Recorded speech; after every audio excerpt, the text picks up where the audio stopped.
man. Welcome to the Legacy Syndicate podcast. Episode number 2. We got some interesting things to cover today. I think our listeners are going to like what we have to say. We got some hot topics, some things that are trending online. A lot of people are talking about this right now, but why don't you start off? Tell us what were you into this last week? We had some things that we were doing. Yeah, this last week, man, I'll tell you, it was mind blowing, and had me really reach down into my soul and kind of come to terms with a couple different things, because what we heard this week in Orlando, we had about 3,000 agents there. We had some 3,000 speakers like Master P was on stage. He was sick, by the way. Absolutely.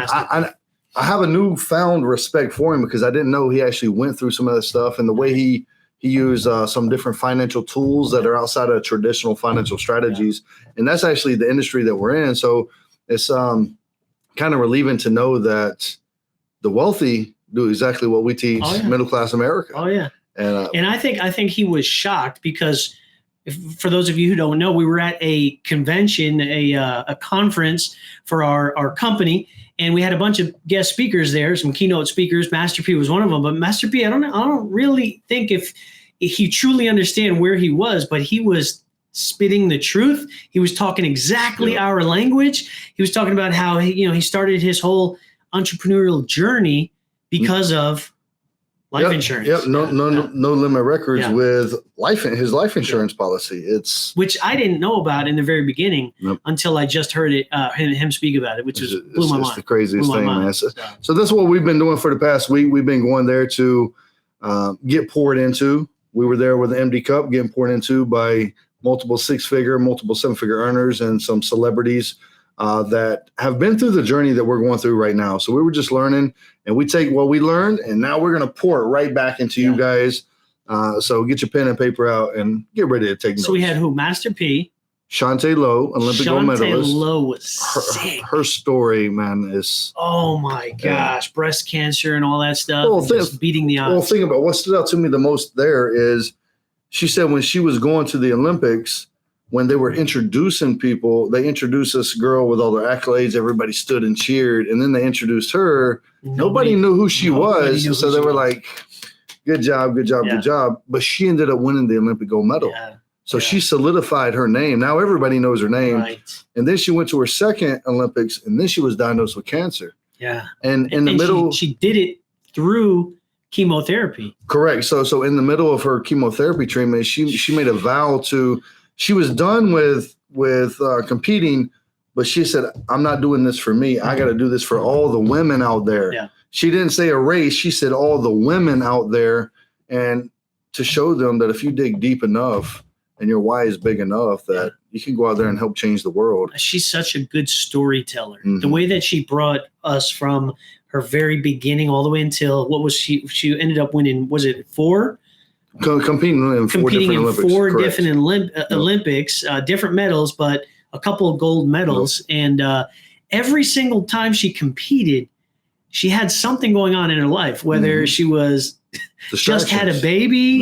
She was talking about how she would go compete and then go breastfeed her brand new baby and then go compete again. It's the craziest thing. But what it showed me is that even through distractions, even through life throwing you curveballs and life throwing you lemons, man, if you make a decision to move forward and commit to the journey, the process, you're unstoppable. Absolutely. Most people would throw in the towel after their first wall, their second wall, That's why we created the Legacy Syndicate podcast, because we want to help our viewers kind of have that paradigm shift from the different types of mindsets that you can have. Right now, it's a middle-class mindset that's beating them down. Yeah. The middle-class mindset is not their fault, but it's our education system's fault. I truly believe that, because we've been groomed and conformed to think, act, and feel a certain way towards things we're not educated on.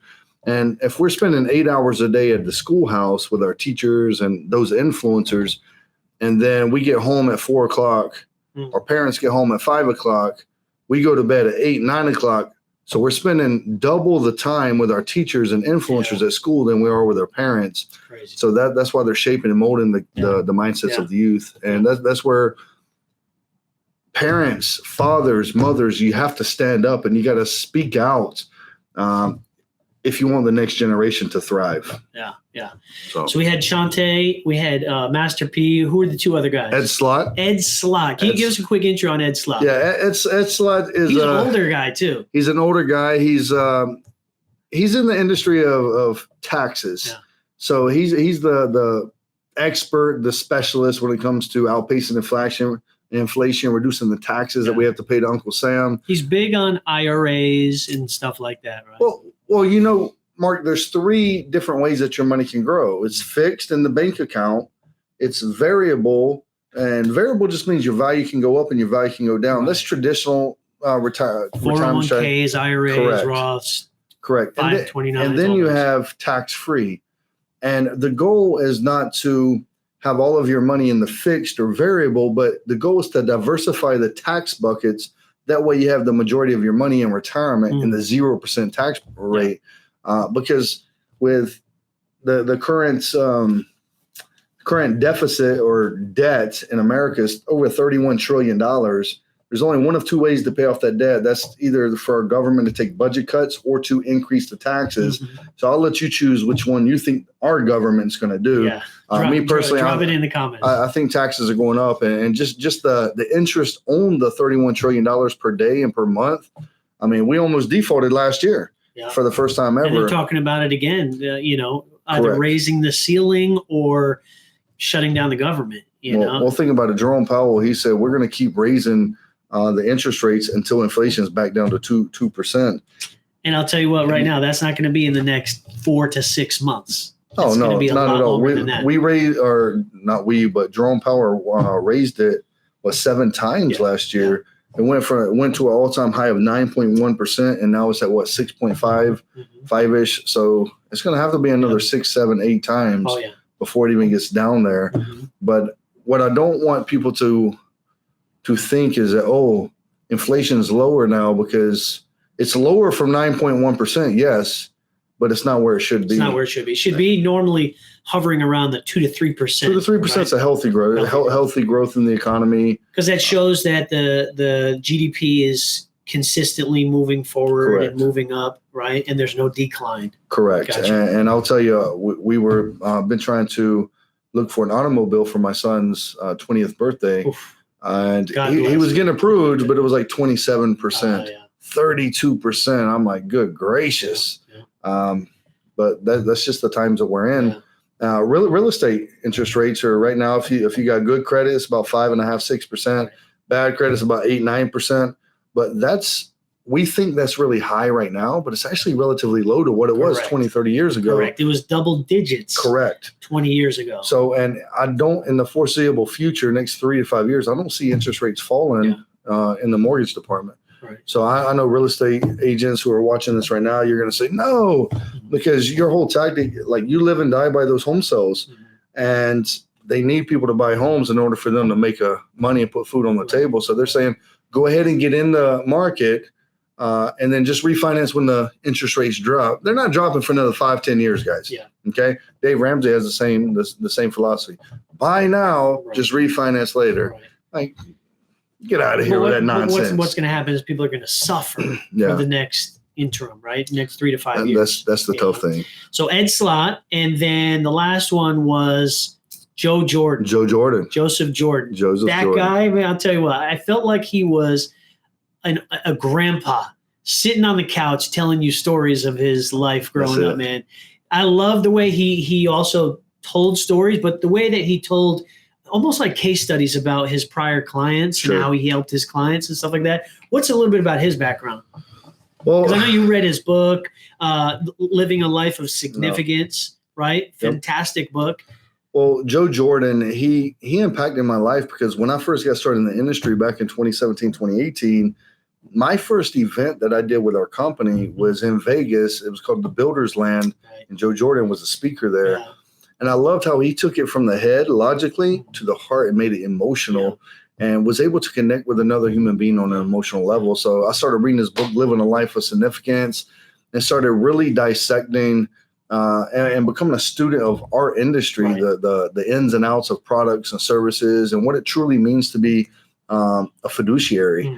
And now when I sit with my clients, I'm able to relate with them because a of the things that I learned from Joe Jordan. But he was the vice president of behavioral finances over at MetLife back in the day. Yep. That's one thing that I was intrigued when he was talking about behavioral, right? Finance. Yep. That's not something that a lot of people hear about, behavioral finance. So it's the way that you handle, the way that you deal with money, almost on an emotional level, right? Within your mind. So I thought that was pretty cool. The guy talked like he was from Brooklyn, right? Because he grew up in Brooklyn, I believe. He's got that strong New York accent. So when he tells stories, he's like, what the hell? And this and that. And like, so funny. So freaking funny. I love that guy. But that was a good convention that we were at, man. Yeah, it's just I took tons of notes. I got everything recorded. It's just I'm on a journey right now that I truly want to help as many people as possible take back control of their financial future, and it starts with mindset shift. Yeah. So, and I know that's the same journey that you're on. Oh yeah. So let's get started with these topics, guys. Yeah. Let's get started with these topics. So what's the first topic we're going to talk about today? All right. We got some tinfoil. Put your tinfoil hat on right now. Right. Okay. Yes. Speaking about mindset and speaking about, let's just use that as a segue into mental health. Right. We got our good old friend appearing back in the news again. He's talking about Kanye West, by the way, Yeezy, right? He's talking about Beyoncé and Jay-Z being involved in some type of human sacrifice. Oh, wow. And that's how they have gotten their notoriety. That's how they've gotten their fame. That's how they've been able to rise through the ranks. And this is not the first time that he's almost tried to be a whistleblower when it comes to the entertainment industry. He's been known to blow the whistle on the elites, on the human sacrifices, the drinking of the blood. There's a lot of different stuff going on there. Now, all right, let me just full disclaimer here.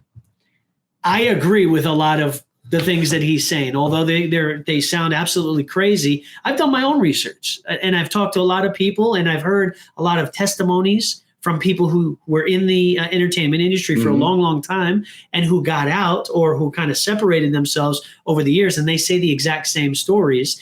And so, you decide what you want to believe, but if you want to go ahead and look it up, look up Kanye West exposes Beyoncé and Jay-Z. What are your thoughts on that? Well, I'll just read this article right here. It says they are heavily involved in human sacrifices. Kanye West accusing Beyoncé and Jay-Z of being cultists who practice black magic to level up their fame game is truly some next level insanity.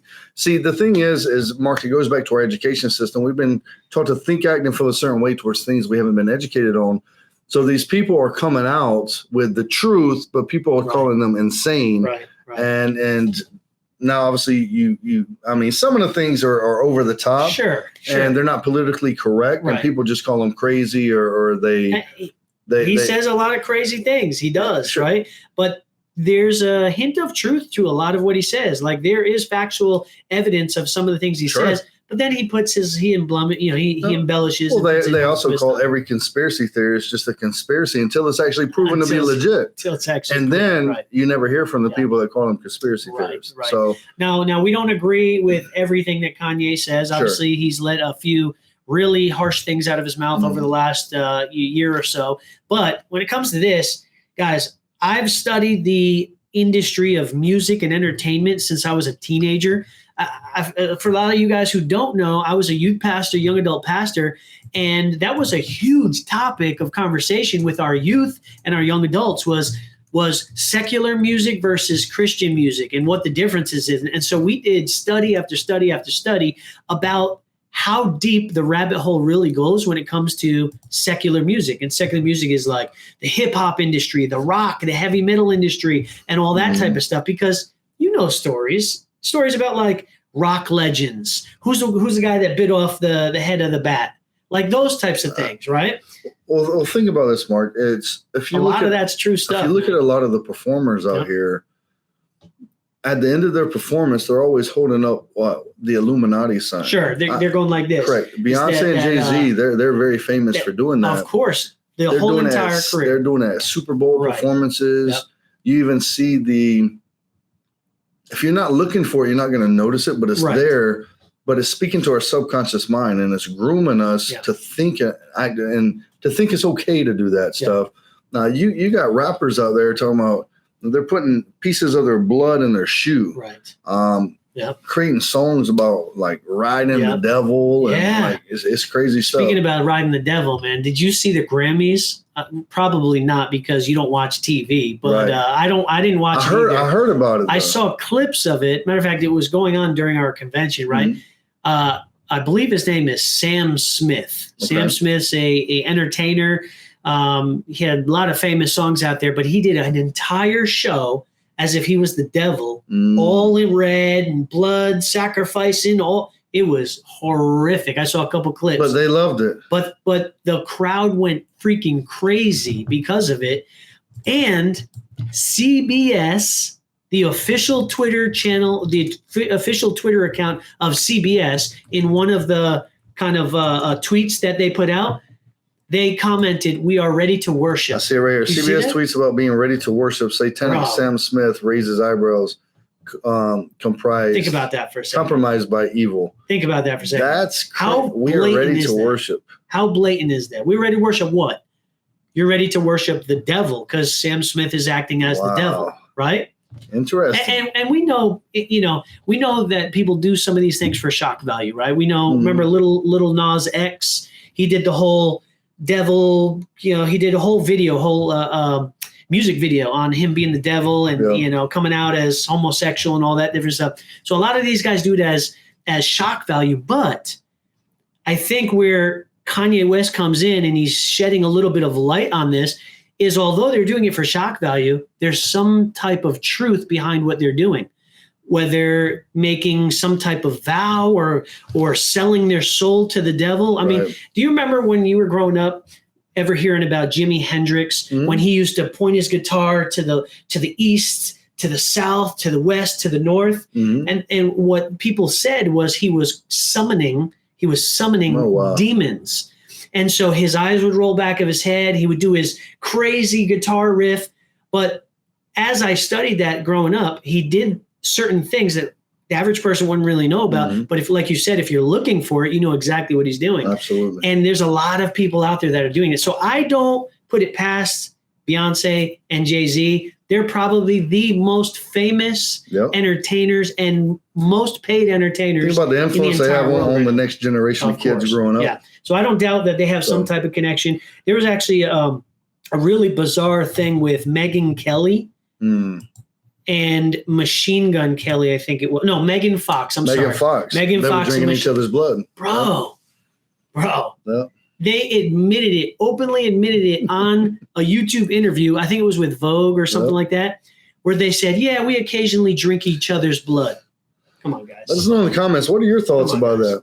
We need some interaction. Whether you agree, disagree, what are your thoughts about that? Let us know in the comments, Whether you're completely for drinking each other's blood, go for it. Drop it in the comments. Let us know, because we want to get this conversation. We want to keep that conversation going. It's absolutely crazy stuff. So let me ask you a question now. Now, this is going to challenge everything that we just talked about in Hollywood. What if we worship God, pray to God, ask God for guidance, ask God for prosperity and abundance and his blessings? Do you think we're going to have the same results? Live on television? Live on television. In front of the whole world to see? What do you think would happen I think we'd get canceled. You think so? I think they'd cancel the event. They'd shut us down. They'd take it off of YouTube. They'd ban our podcast. Absolutely, 100%. I think, but they don't do that for any of this type of crazy crap. That's crazy. That's why. What happened to the days where we used to say one nation under God? Yeah. Indivisible, for liberty and justice for all. What happened to those days, guys? Right? Listen, when you take God out of society, there's a moral decay. There's a breakdown of just a moral kind of baseline, because when there's no anchor being hooked in something where your morals are anchored, that means it's all relative. That means your good may not be my good, my bad may not be your bad. It's c'est la vie, whatever we think it is, and I think ever since we took God out of school, took God out of the county clerk's office, the judges, in the courts. They took God out of all that stuff. I think we have been in a moral decay for the last couple decades. Absolutely. And it's just going to keep getting worse. Yep, it's going to keep getting worse. So that's why we need to do this.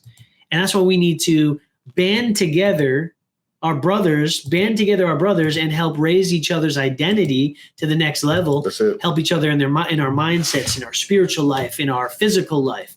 And so that's why we're doing what we're doing. Grow with us, guys. Grow with us. Yeah.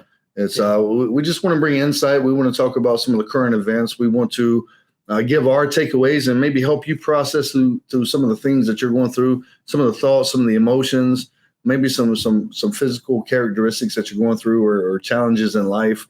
We want to build a brotherhood here. We want to build a tribe of men in the world that's going to be vocal. It's going to not be afraid to be bold and courageous enough to stand out and stand up against what is right, what is wrong. But we need masculinity. Yeah. We need to take back man. We were in church today, and he was talking about the beard. Because, last night at church, they had the Warriors Conference. It was all the men. Gotcha. And he said the number one thing, he said, men, what's the one thing we left with? You got to fight for the beard. Right. Because beard in biblical times mean you were a man. And then if you went into it was, I think it was in 2 Samuel, first or 2 Samuel, where if you were shamed, they would shave half your face. Really? To show that you're a woman on this side, because a woman can't grow a beard. A man can grow a beard. Well, so I've seen some women with some beard. Well, they're on testosterone replacement therapy. And me and my wife were having that conversation about if a woman says I identify as a man, they automatically write them a testosterone prescription. Yes. So these men are saying, hey, honey, go act like you identify as a man so you can get the testosterone for me. But it's just we're growing our beards out, guys. Interesting. All right. So go after the beard, boys. Go after the beard. Go after the beard. Fear the beard. Fear the beard. It's but that's the thing. It's not that it's necessarily biblical scripture to have a beard if you're a man, but it's back in the Bible. Everybody would beard it, and that right there was saying they would shave their beard, and then these guys, they were shunned, they were ashamed. They would leave their wives for 6, 8, 9, 10 months until they grew their beard back, and then came back. It was the craziest thing. That was on my mind on my way as I was driving here today. But let's talk about this ChatGPT, guys. Ooh, ChatGPT. My son just told me he wrote his last paper in school. He's a high school senior using ChatGPT. No. Yes. Yeah. He actually admitted it? He admitted it. He said, I just used it. He said, I forgot about the assignment, but I used ChatGPT. My other son, who is a coder, he already speaks, or not speaks, but he already knows 4 different languages, different codes, right? 4 different codes. He says, whenever I make a mistake, I use ChatGPT to correct my mistake. Right. So much so he stopped using ChatGPT because he didn't want that to eliminate his mental growth. Because when you are so dependent on the tool, right? Like, let's just think about what the introduction of the cell phone did for us, right? Right? We used to remember everybody's cell phone number in our own brains. We'd go to do you remember going to the telephone booths, having to put in dimes and nickels and quarters to call your mom? And you knew every single phone number. You didn't have a little book with you. You knew every person's phone number. And then as soon as that dang cell phone hit, the markets, everybody got a cell phone and everybody stopped remembering. Wow, brain dump. I don't remember anybody's, maybe mine and my wife's, that's all. Yep. I don't remember anybody else's number. Nope. You couldn't pay me $1 million to remember anybody. And so I think with this type of tool, because it's a tool at the end of the day, right? It's neither good nor bad. It's amoral, at least right now. But I heard today it's a lot like money is, right? And money's a tool, and it'll bring out the good or it'll bring out the bad in the person using it. So this is a tool, and it could bring out laziness. If you're already lazy, it's just going to bring out more laziness. But if you're innovative and you know how to do research, it'll help you maybe get to the next level. The thing with ChatGPT is I was researching some of the exams it's already passed. Yeah. It already passed the medical exam. It passed the bar exam. The bar exam, and that's to become a lawyer, right? Correct. Wow. So it's like I mean, think about what AI is doing. I truly do not think we're ready for this level I don't think so. artificial intelligence. I don't think so. I truly believe that what we were just talking about, and we're going to get into that topic here in a moment, with inflation, unemployment numbers, but even the local McDonald's, they don't have a cashier anymore. Right. You go to the kiosk and order. Yep. And the next thing you know, it's made. At the Walmart over here in Frisco, Texas, they have a restaurant inside. It's not a McDonald's. It's called the Ghost Restaurant. Really? You walk in, there's no employees there. You order it. Next thing you know, your food comes out. What? Now, I'm sure there's somebody cooking it in the back. Sure. For now, right? But eventually, one day, it's gonna. Wait, does a person bring it out, or is it like a robot? Or it comes out on like conveyor belt. It comes out on a. It's pushed through this door. Yeah, that's crazy. It's the craziest thing, man. So I was listening to PBD's podcast. Patrick Bet-David is one of our mentors and coaches in business, and one of his guys, on the home team, O'Shea, I think he is. He's the comedian. Okay. Remember that guy name? He was talking about how he went to a Korean restaurant just this last week, and he placed his order, and all of a sudden a little robot comes driving up to their table, gives them their meal, and he like jokes around. He's like, "Can I get a refill of my Coke?" And the robot's like, "Beep, beep, beep, beep, beep," and then goes and gets him a refill and brings it back. That's where we are, bro. That's where we're at right now. That's where we're at. And so I agree with you. I don't think that we are truly ready for what this because you know why? It's happening so fast. Yep. It's happening it's like so fast. You're blinking, and in 1 second, the world has changed, right? Yeah. Now I'm a techie. I'm a tech nerd. I love technology. You know that. So ever since you met me, I love ChatGPT for what it is right now. But the other side of my brain, the more logical side, says, because I'm very creative and I like using it for creative things, headlines and blog articles and YouTube scripts and all that. But my logical brain says this: every keystroke that you're putting in ChatGPT is training the dang thing. Mm-hmm. Every word, every question you ask, every statement you put in there, every time you tell him a little bit more about your life, this ChatGPT is learning everything about you. It's like we know Facebook already knows everything about us. Like if we talk about, let's say we talk about something crazy like lawnmowers. Mm-hmm. In about an hour, there's going to be an ad that's going to pop up on our Facebook feed because this little device right here, somehow, some way, I don't even know how they allow this to happen, but it listens to every conversation that you have. And that's part of their algorithm, which is kind of considered artificial intelligence. But it's the same with this. Are we creating a monster? That's the question that I have. Like, are we training it to know every single thing about us that eventually it's going to know too much about us and we're not going to be able to escape it? Because eventually there's going to be a point where it's not going to need any type of human configuration. That reminds me of a movie called War Games back in the 70s, 80s. Good movie, by the way. Where the computer would constantly train itself. Yes. And it would get better and better and better. And next thing you know, it set off set off all the nuclear reactors. Without any human interaction. And that kid had to go in there and actually win the game. And that was in the 70s, huh? I'm telling you, if someone can think, that's why I love movies so much. Obviously, movies sell because we love hearing stories. And the better storyteller you are, the more people will listen to you. But I truly believe these movies, if somebody can think it up, of course, it can actually happen. Oh, yeah. If they have the right resources and the right amount of funds behind it, I believe they can make anything. It's just they got to have enough passion to do it. But ChatGPT is I read an article earlier today when it was talking about how was the school districts fighting against blocking ChatGPT because they don't know how to distinguish between an actual real life person writing it and ChatGPT. Right. So they had an auditor talk with one of the ChatGPT representatives, and what the school. I mean, just imagine how much they're going to have to hire and pay attention to each paper that's written to see was there any emotions behind the actual paper, because ChatGPT is emotionless. Right. So it's just because there's no consciousness. Correct. Yeah. So and I heard recently that the creators of ChatGPT, which is a company called OpenAI, just created a tool for teachers to use to scrub papers to make sure that there's no AI interaction. So there's actually a tool now, it's live, where you can copy and paste or scan a paper, put it in, and it'll tell you what the percentage of AI generated same thing text. Like they used to do when I was in college. We'd had to submit our papers for forgery. For forgery, yeah. And, or no, plagiarism. Plagiarism. So I think they are building a tool, but there's ways to get around it because you can generate an essay, then you can take that essay and you can scramble it in another website. I forget what the website's called, but if you guys know what it is, drop it in the comments. And then you take that and put it in another website. Yep. And then by the time it's scrubbed, it's like money laundering, right? Yep. You're just putting it through different vehicles. You're washing it. So it's not dirty money anymore.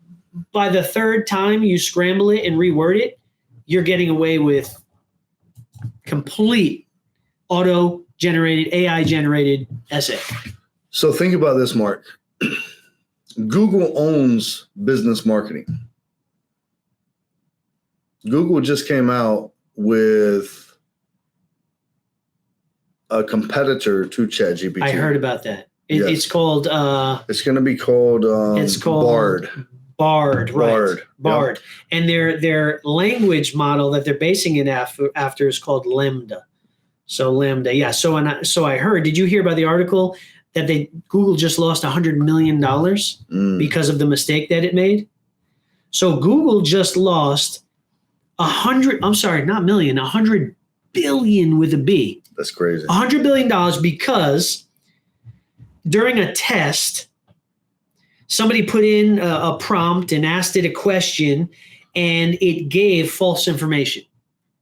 And because it gave false information one time, it can give false information every time, right? How it does anything is how it's going to do everything. And so because of that, people were like, I don't want to touch it. It's not ready. It's nowhere near close to as good as ChatGPT. And their valuation of their company, $100 billion completely wiped off the market. Let me know in the chat. What would you do if you lost $100 billion? Crazy, man. That's absolutely crazy. That's insane. So, yeah, there's a lot going on with AI right now. We might do a whole podcast on the differences of the different AI websites and all the different tools that you can use as an entrepreneur, business owner. There's websites that can create pictures based on text prompts that you give them. There's something called Fusion. I just watched an article, a YouTube video about it today. Something Fusion. What was the guy's name? I don't know. But anyway, he created this AI model where you can just give it text description and it'll come out with like realistic 4K images of anything that your brain can think up of. And there's another website where you can actually create your own avatar. So you submit. I remember you telling me about that. You submit video, you submit a little bit of your voice, and it'll spit out an AI generated avatar. And all you have to do is put in text prompts, and it speaks as if it's you with your voice.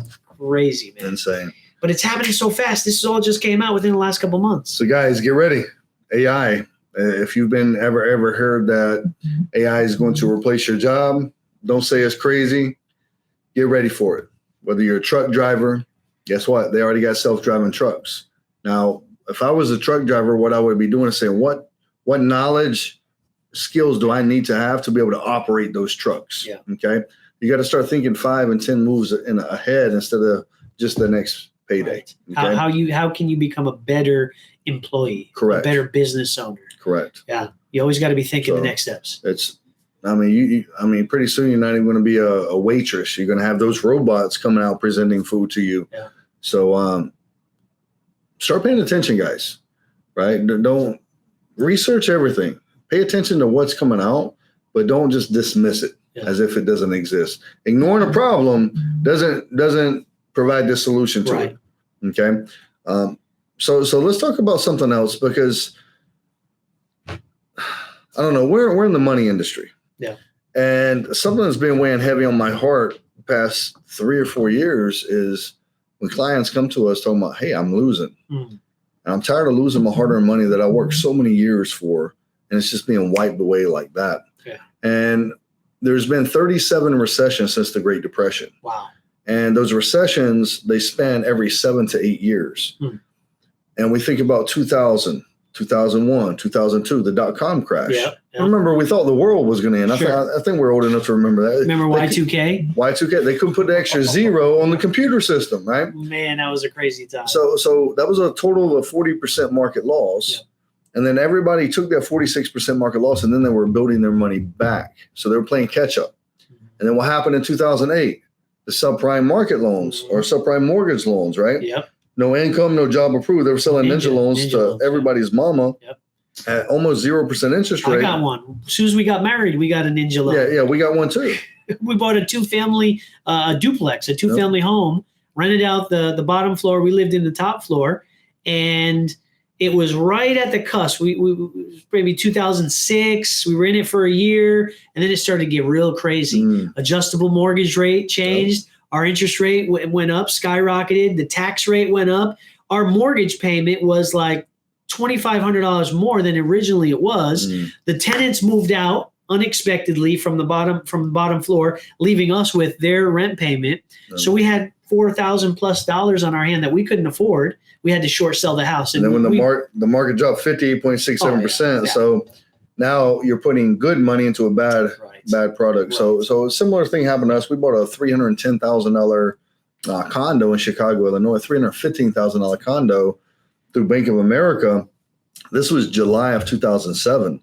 Well, November of 2008, it was worth $150,000. And I told Bank of America, I said, I'm not going to put good money into a bad product anymore. So we put it on the market for short sale.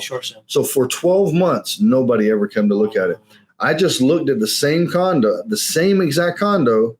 I'm not going to give the address, but the same exact condo in Chicago, Illinois. It's only $275,000 right now. It's still not at its current value that we bought it, or not current value, but the value that we bought it at. So we see people losing, guys. I just want to tell you that you have to challenge traditional financial strategies. That's what we're going to help you do. We're not telling you any strategy is right or wrong. We're just going to educate you on traditional financial strategies. And we're going to teach you where the banks place their money, or should I say place your money. We're going to teach you where the wealthy place their money. And you can do the same thing even though you're not wealthy. But 401ks, tell me, what is your initial take when I mentioned 401k to you? 401ks, my initial thought is it's a trap. Now, that's not something that people like to hear, because they're ingrained from a young age to believe that they need to get a good job, and they need to sit down with the human resources department. And they need to go ahead and opt in to the 401k plan, to put part of their paycheck into a 401k plan so that it will grow, and eventually they'll live the life that they've always dreamt of at the end of the day. The golden years that they'll be able to retire with millions in the bank. That's it. And that's what is preached to us day in and day out from our employers. But at the end of the day, the human resource department, they're just employees themselves. Sure. They don't even know what they're talking about. No. They're just told to put this information in the new employees' hands, and hopefully they'll opt in. And why do they hopefully opt in? Because when an employer gives an employee a 401k and matches them, what is that considered? What does that do for the employer? Well, two things. So I just want to let you guys know that match, it comes from your annual salary, guys. So whatever amount they're going to match you, it's going to come from your annual salary, okay? But they wrap it up in this box, and they say, here you go, Mark. Here's some free money. Yeah. So we say, oh, free money. So everybody out there thinks it's free money. Right. My friends, you have to pay taxes on that money. Not now, but 20 years from now. Do you feel taxes are going up, going down, or staying the same in the future? So ultimately what's happening is every dollar that company matches that employee is tax deductible to the company that tax year. Mm-hmm. So what that employer is doing is they're shifting the income tax liability away from them and onto the employee. Because they take a tax deduction for any match, because it's considered a bonus in the IRS's eyes. Correct. So they take a tax deduction, but what they're really doing is they're just giving you extra money so that you're going to end up paying the taxes that they weren't paying in the first place. Correct. And so when you're 60, 59 and a half, 60, 62 years old, you're going to have to pay money on all the money that they put in at there. whatever rate the government's telling you. And what you put in there at whatever rate Correct. the government's telling us. So, and then you got people nearing retirement and they're still, I got to put money up to the max. Do you know how compound interest actually works? Compound interest needs time. So the longer something compounds over time without being interrupted by taxes or market losses, the more influence the compound effect has on the growth. So if I'm 60 years old, I got 5 more years to retire. Remember, the match isn't on the entire principle that you have, the balance that you have. The match is only on that year. So if I'm putting 20,000 in there, I'm only getting matched on the 20,000, but that interest rate that I'm getting is not compounding. It's only on that 20,000. It's not on the 200,000. So therefore, people, they just misunderstand how the 401k actually works because, like you said, the human resource manager or representative isn't sitting there educating them. Right. They're not telling them, hey, you can't touch this money until you're 59 and a half years old without a 10% penalty. And not only is it 10% penalty, you got to pay tax on that money. But you can take a loan if you need access to it, but it has to be paid back 2 to 3 years from now. Or you get penalized. And if you have $100,000 in there and you take a $30,000 loan out, now you're only getting interest on the $70,000, not the whole $100,000. Because it deducts it from the Correct. balance. Yeah. Correct. So people just don't know how the 401k works, but this is what ticks me off. For 20, 30, 40 years, they're blindly putting money into a product they know nothing about. And this is their retirement. They're crossing their fingers, hoping, wishing, and praying that there's enough money in there the day they go to retire. But I'll tell you folks right now, in America, the average median balance of a 401k at 65 years old is less than $85,000. And there's something called a 4% rule, meaning you can't take out more than 4% of your nest egg to ensure that you don't run out of money too soon. So let's just say you had 100,000. You take out 4%. That's $4,000 annually. Annually, that's for the year. Then you pay the taxes on that $4,000, and you divide that up by 12 months. That's about $280 per month. Is that going to allow you to live the life of your dreams? All right, now let's be a little more liberal with the money that we have in there. Let's just say we have $1 million. 2% of America has over $1 million in their retirement. Well, let's do the numbers for $1 million. Million, you think you'd have a lot of money for retirement. You think you're going to be living the good life on the boat, on the yacht, drinking the pina coladas. What is $1 million going to give the average American with the 4% rule? Well, at 4%, it's going to be $40,000 of income. And then taxes. So about $32,500 worth of income. And it depends on what state you live in. Then think about this. Because you'll have either state or federal taxes on top of that. If you have $1 million saved up inside of your 401k, you probably make your annual income is probably between 150 to 200K. Right. To give you that cushion to save that much. Mm-hmm. But it's no longer 4%, Mark. The 4% rule was revisited recently back in 2019. Wow. And what they did is they ran the same formula. It's called the Marco Polo formula, where how many different variations can we run this in to ensure that we have over a 90% probability of not to run out of money too soon before we pass away. So the Marco Polo initially was 4%. They revisited it. It's not 4% anymore, guys. Did it go up? No. I wish it went up. It went down. Wow. 2.8%. Come on. So that million's only going to give you 28,000. And then you got to pay taxes. And then you got to pay taxes. Warren Buffett says he or she that controls your money controls you and the decisions that you make in your life. So we're taught to go to school, get a job, open up the bank account, put our money into the stock market. Neither one of those places do we control our money. Somebody else does. Crazy.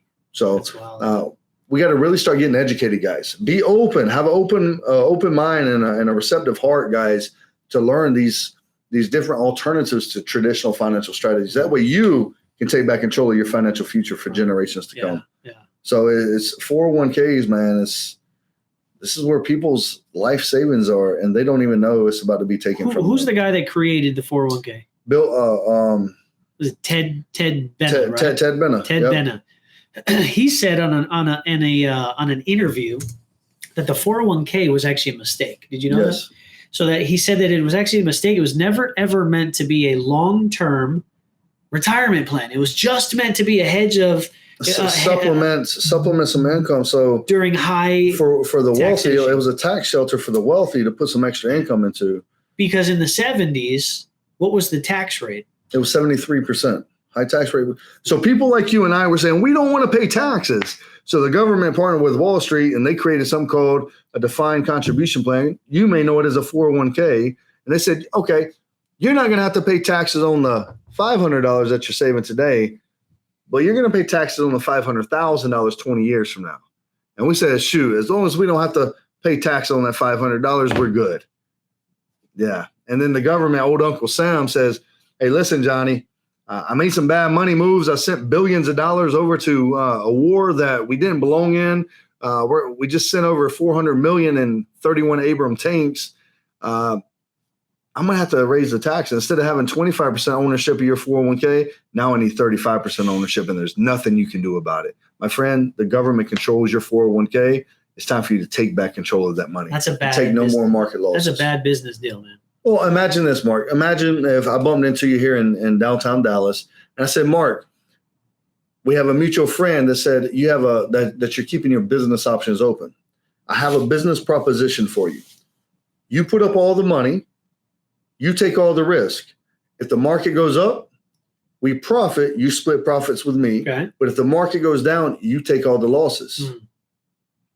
Are you ready to be business partners? You're not going to share in any of the losses? I don't have to. I'm just your business partner. No. I didn't put up any money, and I don't take any losses. That's a bad deal. No deal. Well, that's a 401k. Yeah. You're entering into a business partnership with the U.S. government, and that's exactly how that deal is working out for them. Wow. It breaks my heart seeing these old people working at Walmart till they're in their 80s, 90 years old. It's just I would never want my grandparents to be in that position. No. I would never want myself to be in that position. I would never want to put that burden on my kids to worry about me having to pay my bills, because the thing that really pisses me off is that during the pandemic, they opened up the ability to suck your 401k dry. There was a provision made that where you can take your money because it was an emergency, and you can just drain your worst thing your they could have ever done. Worst thing, because when money's readily available for you, you're going to use it. That's like you never leave too much money in the bank account because it's just going to go, right? That's it. Put it in assets so it's protected. It's somewhere safe and moving for you. But man, when they opened up those 401ks, man, people just drain their retirement. Now there's people 60, 65 years old and they have zero savings for retirement. Yeah. I think we might have talked about it the first episode that we ran, but it was a training that you did in Orlando about one of our clients had $500,000 in 2021, and in 2022 his balance was $400,000, which means he lost $100,000. Think about it. If he maxed his 401k out at $19,500 per year, he just lost 6 years of retirement savings. 6 years, and the guy's already in his 60s. He's not going to work for another 6 years. And here's one thing I'll tell you guys: the number one fear for all retirees in America is something called longevity risk. Do I have enough income to last me until my demise? And right now we don't, because we're not taught how to save, multiply, compound our money. And here's one thing I'll guarantee you. Okay, you guys ready for this? Lean in a little bit. Just lean in a little bit. Listen, the longer you live, the more likely it is the stock market's going to drop. The longer you live, the more likely it is that you're going to suffer from a critical chronic terminal illness. And you're going to have to dip into your retirement savings to pay off these unexpected medical bills. Because what's the alternative? A GoFundMe account? Guys, you got to take back control. Take back control. Yeah. Well, that being said, I feel like we covered a bunch of topics in this episode. Absolutely. Episode number 2, guys. So, guys, if you do us a favor, if you found value in this podcast, make sure you go ahead and click the subscribe button and then click that little bell so that you get the notifications when we do go live or when we do drop a new video. And we're going to be exclusively on YouTube. We're going to make sure we build this community up pretty well. And then later on during the week, we're going to upload it onto Spotify. It's going to be available on Apple Podcasts and Google Podcasts as well. Any last closing words, Coach? And then we'll end this awesome podcast. Yeah, that's it, guys. Go out there and live a life of significance. Go make somebody else smile today. And men, it's time to be men. It's time to rise up. Find your voice. Find you a platform and go out there and change the world with us, guys. And go after the beard. Appreciate you, Coach. I appreciate you as well.